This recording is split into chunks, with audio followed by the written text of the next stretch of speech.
नमस्कार दोस्तों। मेरा नाम है मोहित जग्गा।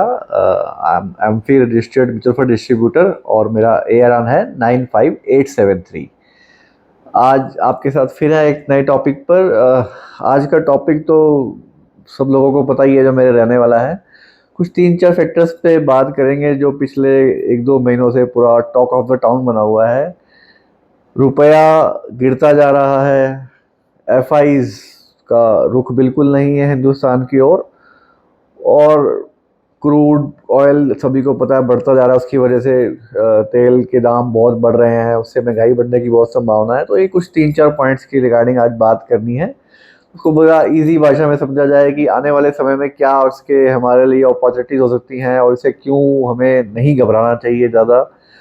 तो बजाय शॉर्ट टर्म का सोच के हमें लॉन्ग टर्म की तरफ ध्यान देना चाहिए, तो उसी के बारे में बात करेंगे। सबसे आज जो मेन चल रहा है कि सब जगह आप सुन रहे हैं न्यूज़ में, हर जगह हमारा रुपया गिरता जा रहा है, गिरता जा रहा है, ये बहुत ख़राब है इकॉनमी के लिए, ये है वो है, ऐसी बातें सुनने को आ रही है। सबसे पहली बात तो आप मैं बोलूँगा, आप ये मत बोलिए कि आपका रुपया गिर रहा है। आप जब एक सामने वाली कंट्री ये सोच ले कि, और ताकतवर कंट्री ये सोच ले कि मुझे अपनी करेंसी को मजबूत करना है, तो वो सभी उसके आगे बलि चढ़ते हैं। तो US ने ये सोच लिया कि मुझे अपना डॉलर को मजबूत करना है बाय हुक और बाय क्रुक। तो उस वजह से हमारा इस साल थोड़ा रुपया ज़्यादा गिर गया कंपैरेटिवली। औसतन हमारा रुपया जो है, हम एक ग्रोइंग इकोनॉमी है, तो वो 3-3.5% पिछले 40-50 सालों से गिरता आ रहा।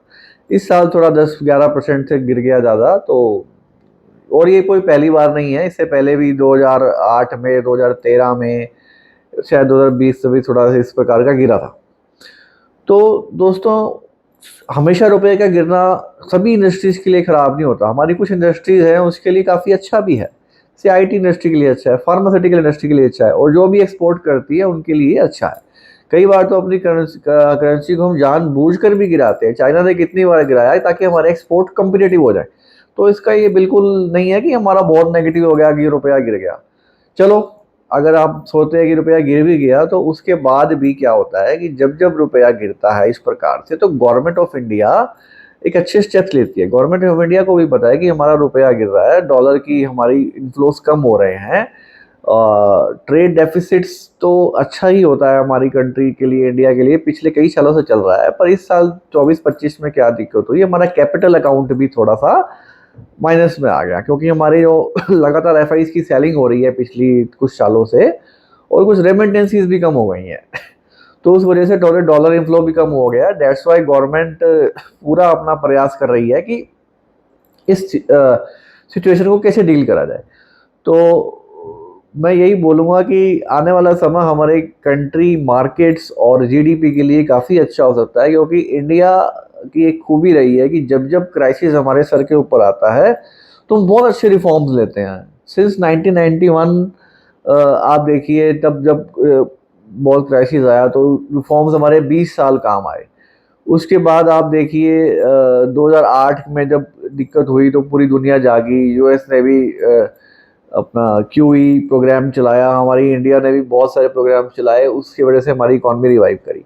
उसके बाद आप देखिए 2020 में जब कोविड आया, एकदम से पूरी दुनिया ने किस प्रकार से अपने अपनी इकॉनमी को संभाला, इंडिया ने भी बड़े अच्छे से संभाला। तो अब ये लास्ट बड़ा क्वेश्चन आ रहा है कि 2 साल हो गए सर, बाजार तो चला नहीं, कंसोलिडेशन फेज है। तो आप ये समझिए कि कंसोलिडेशन फेज भी अच्छे होते हैं बाजार के लिए। जब बाजार कोई नई तेजी की तैयारी कर रहा होता है तो उससे पहले वो कुछ साल आराम करता है। कुछ साल जब तेजी हो गई होती है, उसके बाद वो तेजी में के बाद आराम करता है। 2020 से लेकर 2024 तक बाजार एक तरफा चल रहा था। तो अब 2 साल आराम कर लिया, क्या पता 1 साल और आराम कर ले, उसमें क्या कह सकते हैं। कोई ये आराम करने का फेज भी फर्स्ट टाइम नहीं आया। ये फेज भी आप सोचिए कि 2000 से लेकर 2003 तक ये फेज देखा हमने। 2008 के में मार्केट क्रैश आया, उस 2009 में रिकवरी हुई। 2009 से लेकर 14 तक 21,000 का लेवल नहीं आया था, 5 साल लग गए थे लेवल को आने में। तो कंसोलिडेशन के फेजेस तो बाजार में ये होते ही हैं। हमें ये सोच के चलना होगा कि अगर हम we are coming in markets, we have to see this consolidation phases. हमें ये फेजेस देखने ही पड़ेंगे। तो आप प्रिपेयर रहिए, और रुपए का गिरना कोई हमेशा गंदा नहीं होता, और हर कंसोलिडेशन के बाद एक बड़ी तेजी भी आती है, ऐसा इतिहास कह रहा है। मैं ये नहीं कहूँगा कि कल ही तेजी आ जाएगी, बट जो इतिहास हमें बताता है कि मैं हिस्ट्री को बहुत अच्छे से स्टडी करता हूँ, कि जब जब ऐसे फेज आते हैं कंसोलिडेशन के, बाजार अपने आप को तैयार कर रहा होता है, कमजोर लोगों को बाहर निकालता है बाजार और मजबूत लोग अंदर आ रहे होते हैं।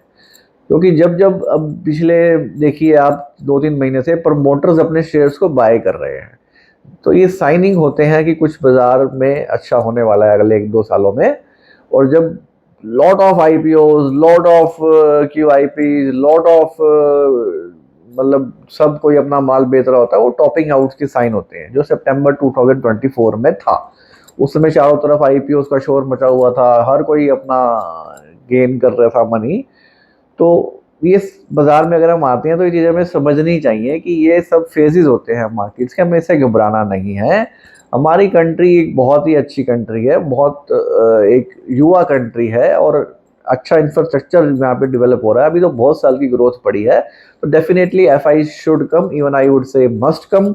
और मैं ये कहूँगा विल कम, आएंगे ही आएंगे, कहाँ जाएंगे वो, उनको आना ही पड़ेगा यहाँ पे। ग्रोथ गवर्नमेंट जैसे ही कुछ उनको थोड़ा सा वो नाराज चल रहे हैं कि थोड़ा सा टैक्स सिस्टम ज़्यादा हो गया हमारी कंट्री में, कोई बात नहीं, वो उनको गवर्नमेंट टैकल कर लेगी, कुछ ना कुछ वो प्लानिंग कर रही है, कुछ ना कुछ जैसे भी होगा, कुछ टैक्स उनको बेनिफिट देंगे या कोई और पॉलिसीज बनाएंगे। तो जब वो आएंगे तो फिर मार्केट थोड़ी रुकेगा, फिर बता के थोड़ी रुकेगा। तो मार्केट हमें मौका नहीं देता, हमें बस हर फेज में उसमें बने रहना चाहिए और घबराना नहीं चाहिए। अगर मार्केट में आते हैं तो कई बार 2-3 साल रिटर्न नहीं बनता, और ये शेयर बाजार है, यहाँ पे 3 साल का रिटर्न कई बार 3 महीने में बन जाता है। तो ये हमें बात अपने माइंड में बिठा के चलनी चाहिए कि यहाँ पे बैंक की तरह, एफडी की तरह हमें हर साल दर साल एक फिक्स अमाउंट नहीं मिल सकती। अगर हमें बाजार तभी पिछले 40 सालों में एक 12, 14, 15% का हमें रिटर्न इसीलिए आया है क्योंकि वो जिगजैग है, इसी की कीमत हमें चुकानी पड़ेगी। अगर हमें रिटर्न ज़्यादा चाहिए तो वो ऐसे नहीं होगा, वो ऐसे ऐसे ऐसे ऐसे ही होगा। तो थोड़ा सा वीडियो आज लंबा हो गया, 1-1.5 मिनट, वैसे मेरा यूजली 5 मिनट्स का होता है, पर आज बोलने को बहुत कुछ है, बट फिर भी मैं ज़्यादा नहीं कहूँगा लंबा। थोड़ा सा बस आप पेशेंस रखें, इकॉनमी हमारी ठीक है और आगे बहुत अच्छी होने की पूरी संभावना है। रुपये का गिरना कोई बहुत बड़ी बात नहीं होती है, क्योंकि हमारी ग्रोइंग इकॉनमी है और इतना कुछ गिरा भी नहीं है, और hopefully it will be get stabilised.